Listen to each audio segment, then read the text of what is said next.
Assalamualaikum warahmatullahi wabarakatuh. Bismillahirrahmanirrahim. Ashhadu an la ilaha illallah wa ashhadu anna Muhammadar Rasulullah. Allahumma salli ala sayyidina Muhammad wa ala ali sayyidina Muhammad. Rabbis rahli sadri wa yassirli amri. Wahlul 'uqdatam min lisani yafqahu qawli. Amin. Bismillahirrahmanirrahim. Salam hormatku, salam ta'zimku selalu buat para sahabat-sahabatku tercinta, baik yang ada di Brunei Darussalam, ada di Singapura, ada di Malaysia, Portugal, Thailand, Filipina dan sebagainya, serta bagi sahabat yang ada di dalam negeri. Semoga kita semua senantiasa selalu di dalam kebahagiaan di sisi Allah Subhanahu wa Ta'ala. Amin ya Rabbal Alamin. Alhamdulillahirabbil alamin.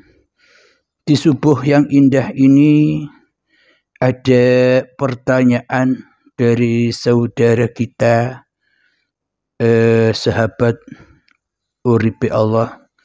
Marilah kita simak dan kita perdengarkan bersama-sama.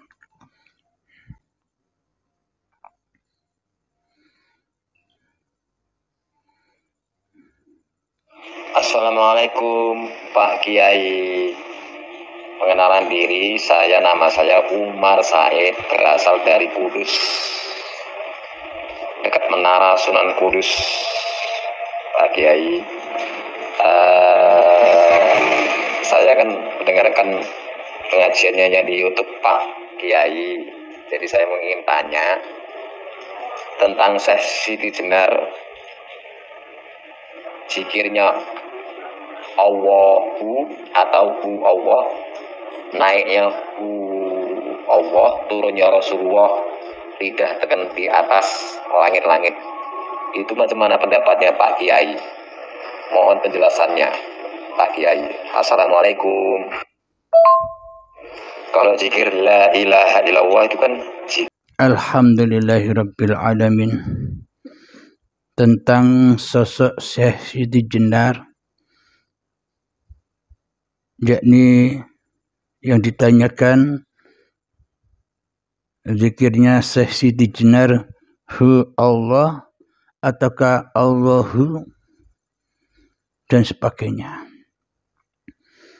Alhamdulillahirabbil alamin.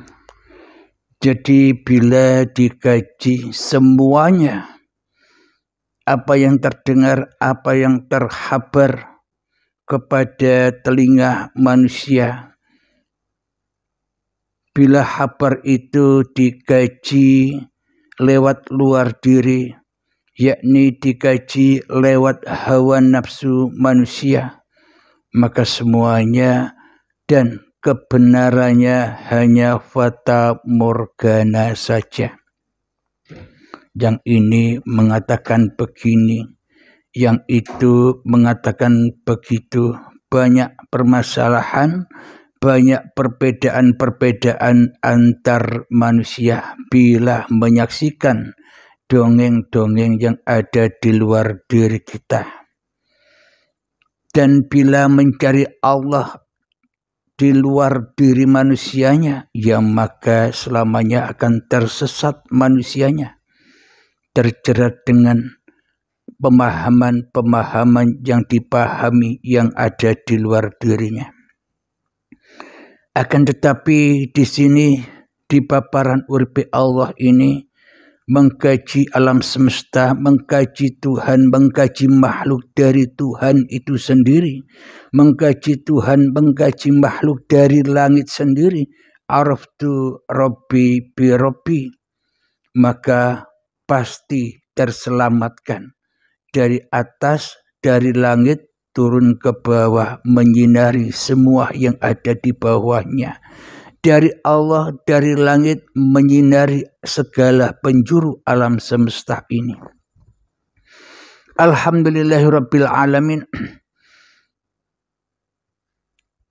kita selama ini mendengar sendiri kisah-kisahnya Syekh Siti Jenar. Ketika itu Syekh Siti Jenar mengatakan, Siti Jenar tidak ada, yang ada hanya Allah. Dan Syekh Siti Jenar juga mengatakan, Allah tidak ada, yang ada hanya Siti Jenar. Nah, dari sudut pandang keduanya ini, bila Kang Mas yang dari Kudus tadi menanyakan zikirnya Siti Jenar itu bagaimana yang benar. Alhamdulillahirabbil alamin, kebenaran zikirnya Syekh Siti Jenar menurut Allah, bukan menurut jenarnya, bukan menurut manusianya yang hanya mendengarkan kisah-kisah itu. Langsung menurut Allah. Ketika Syekh Siti Jenar bilang, Jenar tak ada, yang ada hanya Allah. Ketika Syekh Siti Jenar bilang begitu, bagaimana mungkin Syekh Siti Jenar bisa berzikir bila kenyataannya, bila yang nyata, bila yang wujud, bila yang hidup, bila yang hadir di dalam Siti Jenarnya, bila yang berkuasa di dalam hati Siti Jenarnya hanya Allah. Menurut Allah loh ya, bagaimana mungkin Syekh Siti Jenar bisa mengatakan bahwa dirinya bisa berzikir Hu Allah atau Hu atau Allahu dan sebagainya. Sementara yang nyata, yang wujud hanya Allah pada Siti Jenarnya. Berarti Syekh Siti Jenarnya kan tak bisa berzikir lagi ketika hanya Allah yang ada. Syekh Siti Jenar tak bisa mengingat lagi dirinya ketika yang hadir hanya Allah. Syekh Siti Jenar tak bisa lagi menyaksikan kewujudan diri Siti Jenarnya bila yang hadir hanya Allah. Ketika saat Syekh Siti Jenar bilang, Siti Jenar tak ada, yang ada hanya Allah. Nah, jadi inilah jawabannya, bahwa ketika Allah wujud bagi Siti Jenarnya, maka fanahlah, maka hancurlah, maka adamlah, maka tiadalah jenarnya. Berarti yang berzikir kepada Allah itu bukan Syekh Siti Jenarnya. Berarti yang bisa berzikir kepada Allah itu bukan Nabi Muhammad. Berarti yang bisa berzikir kepada Allah itu bukan para nabi dan para rasul. Akan tetapi yang bisa berzikir kepada Allah adalah araftu Rabbi bi Rabbi. Aku mengenal Tuhanku dengan Tuhanku. Ya hanya Allah saja yang berhak mengingat dirinya. Dan Allah saja yang berhak mengingat apapun yang diciptakannya. Inilah jawaban dari sudut pandang yang pertama ketika Syekh Siti Jenar mengakui Siti Jenar tidak ada, yang ada hanya Allah. Nah, inilah pandangan dari Allah langsung, dari atas, dari langit. Jadi kendaraannya ya hanya Allah sendiri. Kenyataan jawaban pertanyaan dari Kang Mas semua, sahabat-sahabat semua yang selama ini bingung melakukan zikir-zikir yang bagaimana. Jadi sebenarnya Siti Jenar itu kita tak usah lagi memandang Siti Jenarnya.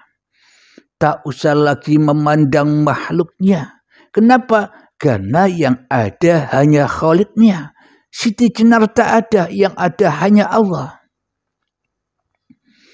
Bagaimana mungkin kita mengaku-aku bisa berzikir, Halim mengaku-ngaku bisa berzikir, sementara Abdul Halimnya takkan pernah terwujud tanpa Allah.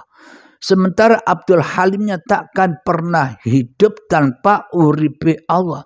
Sementara Abdul Halimnya takkan pernah ada di dunia ini tanpa Allah.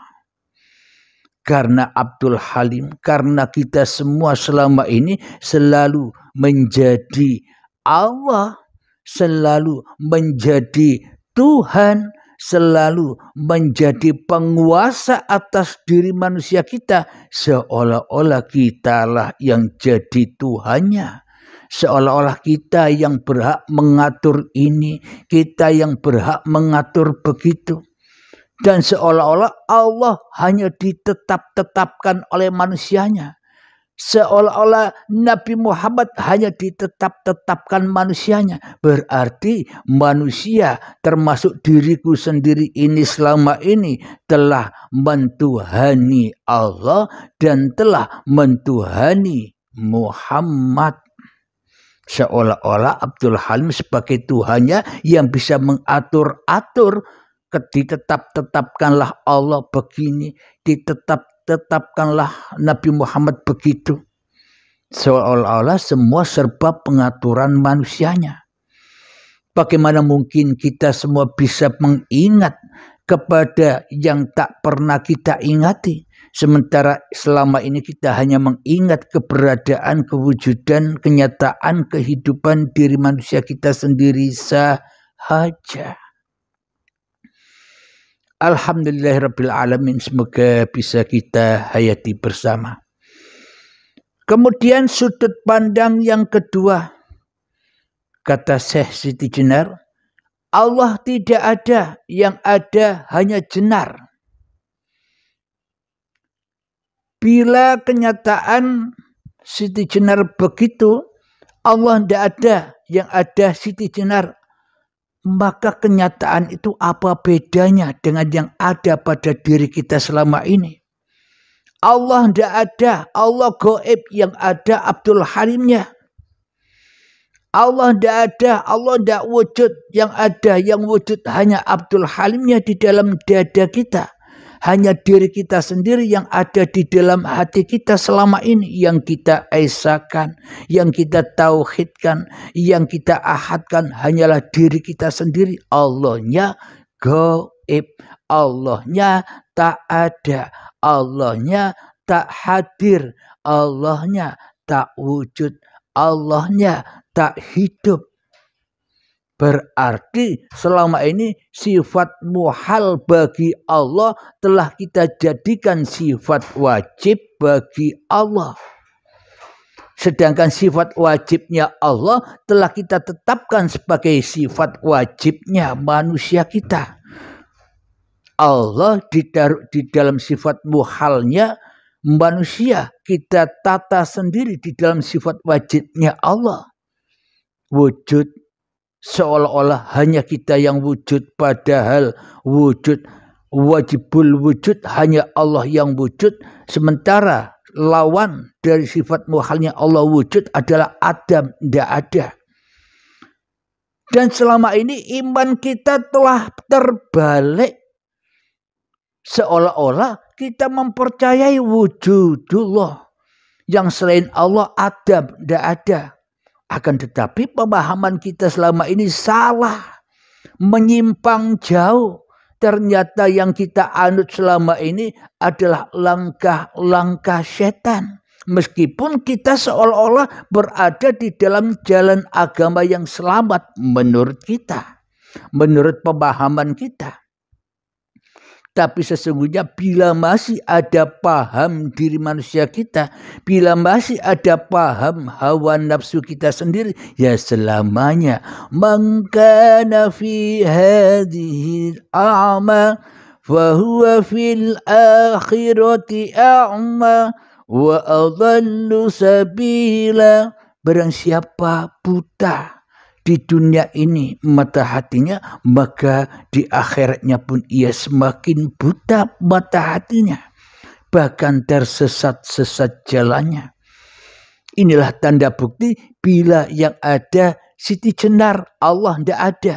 Bila yang ada Abdul Halim yang wujud, Allah tidak wujud.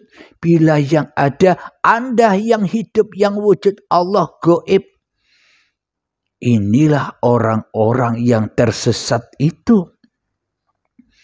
Selama ini kita tidak meyakini kewujudan Allah, malah kita meyakini kewujudan yang Adam, kewujudan yang selain Allah, kewujudan diri kita sendiri. Kita yakini, kita tauhidi, kita ahadkan, kita esakan yang ada di dalam dada kita selama ini.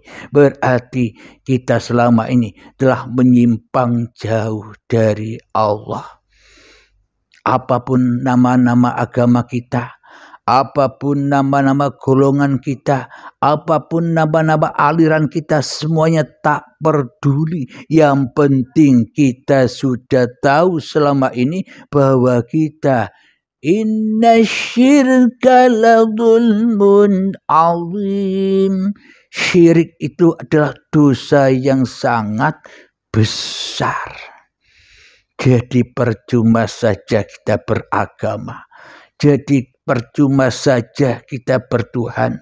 Beragama apapun namanya, percuma saja bila yang ada, bila yang wujud, bila yang nyata hanya diri kita sendiri. Alhamdulillahirabbil alamin. Dari dua sudut pandang tadi semoga kita bisa memahami ya. Jadi pembuktian di dalam dalil di dalam Al-Quran ini, coba kita buka di dalam surat Al-Isra dalam ayat yang ke-96. Pembuktian jawaban yang nyata dan jelas bila kita kaji dari Allah. Bila kita kaji langsung dari Al-Quran, bukan dari yang selain Al-Quran. Bila kita kaji langsung dari langit, mari kita buktikan di dalam Al-Isra ayat yang ke-96. A'udzu billahi minasy syaithanir rajim. Bismillahirrahmanirrahim. Qul kafa billahi syahidan baini wa bainakum innahu kana bi'ibadihi khabiran basira. Yang artinya, katakanlah Muhammad. Di dalam kurung ini ada Muhammad, ditafsirkan bahwa Allah mengatakan pada Muhammad. Menurut tafsirannya. Tafsir itu kan hanya tafsir. Kadang benar, kadang salah wong tafsir. Cukuplah Allah menjadi saksi antara aku dan kamu sekalian. Sungguh Dia Maha mengetahui, Maha melihat akan hamba-hambanya. Ini kalau menurut tafsirannya. Akan tetapi yang sebenar-benarnya adalah, katakanlah wahai manusia di dalam hatimu masing-masing. Cukuplah Allah menjadi saksi antara aku dan kamu sekalian. Cukuplah hidup sebagai saksi atas badan-badanmu. Cukuplah hidup, cukuplah urip yang menjadi persaksian atas raga-ragamu dan raga seluruh manusia. Katakanlah wahai manusia kepada dirimu sendiri, cukuplah Allah yang menjadi saksi antara aku dan kamu sekalian. Sungguh Dia Maha mengetahui, Maha melihat akan hamba-hambanya. Cukup hanya Allah yang tahu Allah. Cukup hanya Allah yang tahu segala ciptaannya. Berarti manusianya wajib tidak bersahadat. Jadi manusianya wajib tidak kenal Allah. Jadi manusianya wajib tidak bertajalli kepada Allah. Jadi manusianya wajib tidak mi'raj kepada Tuhannya. Wong namanya di sini cukup aku, kata Allah. Berarti bila pertanyaan tadi bagaimanakah zikirnya Syekh Siti Jenar? Ya Siti Jenar tak pernah bisa berzikir. Ketika mengatakan Siti Jenar tak ada, yang ada hanya Allah. Inilah tanda bukti ayatnya. Bahwa hanya Allah yang bisa berzikir kepada Jenarnya. Bukan Jenar berzikir kepada Allah, kebalik. Bukan Jenar yang ada, Allah yang gaib, Allah yang tak ada. Kebalik seperti yang kita imani, seperti yang kita yakini, seperti yang kita pahami selama ini kan begitu. Pura-puranya edo-edoe, seolah-olah Abdul Halim yang merasa bisa berzikir. Abdul Halim yang merasa bisa ngatur-ngatur Tuhan. Abdul Halim yang merasa bisa berzikir Allah, Allahu dan sebagainya. Karena Abdul Halimnya, karena manusianya, karena Siti Jenarnya masih ada, masih wujud dan jadi Tuhan itu di dalam dadanya. Jadi inilah tanda bukti kenyataan jawabannya bahwa ketika Siti Jenar mengatakan Jenar tidak ada, yang ada hanya Allah, inilah tanda buktinya. Katakanlah wahai seluruh umat manusia, cukuplah Allah menjadi saksi antara aku dan kamu semua. Sungguh Dia maha mengetahui, maha melihat akan hamba-hambanya. Jadi yang mengetahui Allah, ya Allah. Yang bisa menyaksikan ciptaannya, ya Allah. Jadi yang mengetahui badan, ya hidup. Badan tak tahu akan hidup, tapi hiduplah yang tahu akan badan. Alhamdulillahirrabbilalamin. Semoga kita semua, termasuk saya sendiri, selalu difahamkan, selalu ditunjuki oleh Allah kepada jalan yang benar. Amin ya rabbal alamin. Alhamdulillahirrabbilalamin. Sekiranya jawaban-jawaban dari pertanyaan itu bisa dipahami, ya Kang Mas dari Kudus.